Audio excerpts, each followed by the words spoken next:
জিহ্বা নামের মেশিনটা দিয়া নাড়ায় নাড়ায় কত কোটি কোটি কথা তুমি সাপ্লাই দিলা। একবারও চিন্তা করেছো এই কথাগুলো কোন মেশিনের দ্বারা তৈরি হয়? যদি একবার তালাশ করতি খুঁজে পাইতে, কেউ না, তিনি আমার আল্লাহ। ওরে বান্দা, সে আল্লাহকে এখনো চিনো নাই রে মুমিন।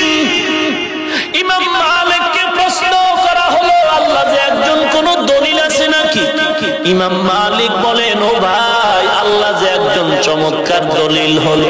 দেখো রে গোলাম, একই মায়ের গর্ভ থেকে কত সন্তান বের হয়। একই মায়ের গর্ভের 5টা মেয়ে 5টা ছেলে, একজনের চেহারার সাথে আর একজনের চেহারার মিল নাই, একজনের কণ্ঠের আওয়াজের সাথে আর একজনের কণ্ঠের আওয়াজের মিল নাই। ওরে আল্লাহর কুদরত ধরে কেন বান্দা তুমি আজ আল্লাহরে চিনো না?